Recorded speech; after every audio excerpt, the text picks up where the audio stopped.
Hello, my name is Burke Hedges, author of the best-selling book, The Parable of the Pipeline. I open my book with a story about Pablo and Bruno, who take two very different paths in their quest for financial independence. What you're about to see is the delightful animated story of their adventure. So, sit back, relax, and enjoy the life-changing lessons in The Parable of the Pipeline.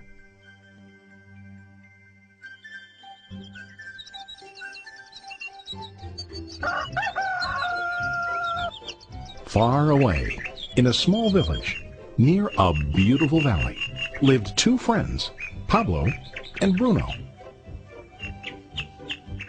They were both young and dreamed of a better life for themselves. They'd often discuss their dreams about how they would become the most successful men in the village. They weren't afraid of hard work, and they searched for opportunities to help realize their goals and achieve their dreams.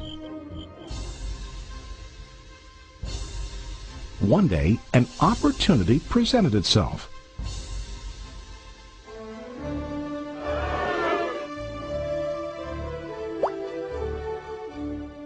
The mayor of the village decided to hire two people to bring water from a spring up on the mountain, across the valley, back down to the village.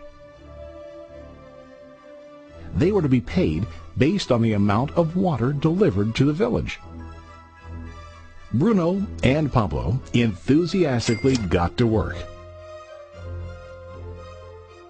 Every day, from morning till evening, they carried buckets to and from the spring. They worked hard, carrying water to the village. In the evening, they'd return home with their day's wages.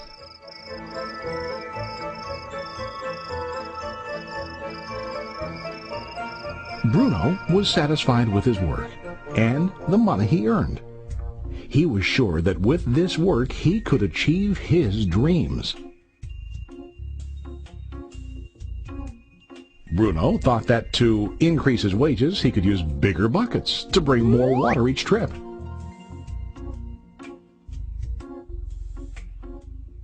He believed with a larger income he would soon be able to buy a cow and the house that he dreamed about.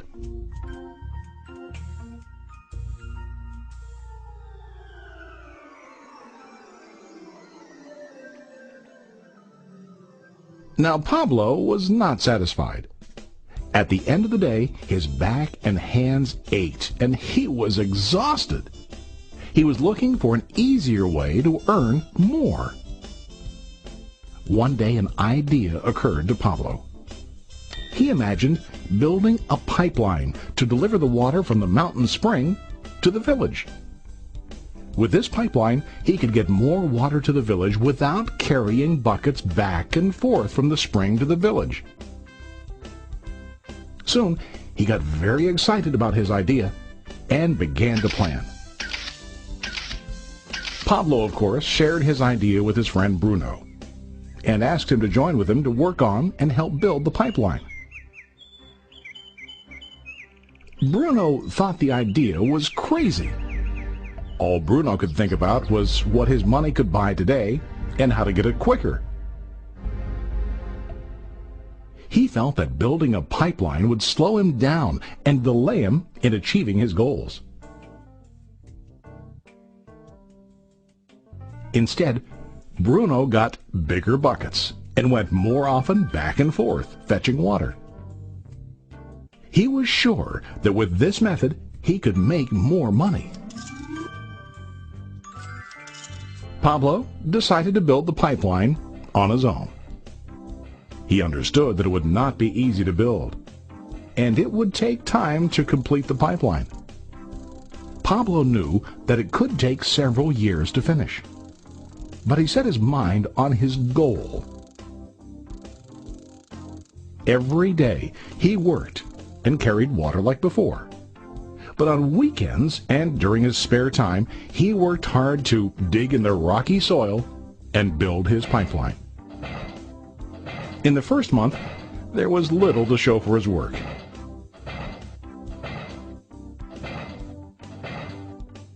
Bruno and the villagers laughed and teased him.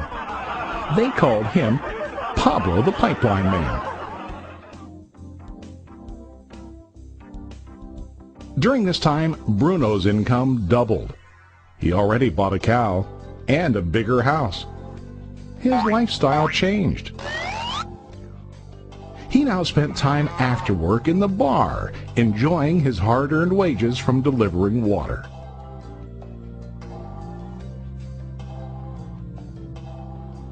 What Bruno didn't realize was that his body was starting to stoop from carrying the heavy buckets every day.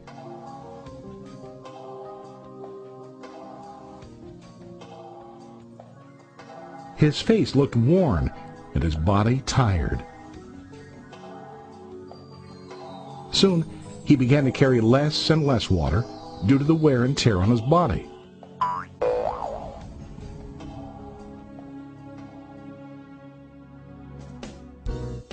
Month after month, Pablo worked. Soon a year passed, and then a second year. Finally, Pablo finished his pipeline. He now used his pipeline to deliver water to the village instead of carrying buckets. Pablo was now earning more money than ever before. The water continued flowing to the village, while Pablo wasn't working. While he slept and ate, the water flowed. Pablo was happy and proud of his insight, persistence, and hard work. Now his income flowed as long as the water flowed through his pipeline.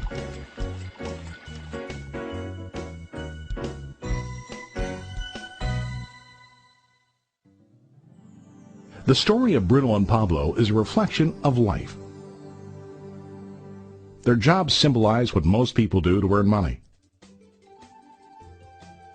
Bruno gets his money using buckets.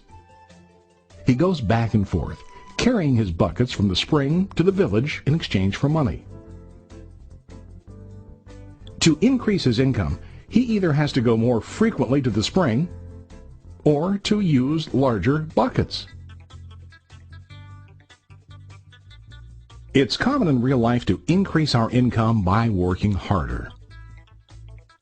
For example, working overtime or getting a second job. We also increase the size of our buckets by accepting a higher paying position, which often includes spending more time on the job. Most of us exchange time for money like Bruno.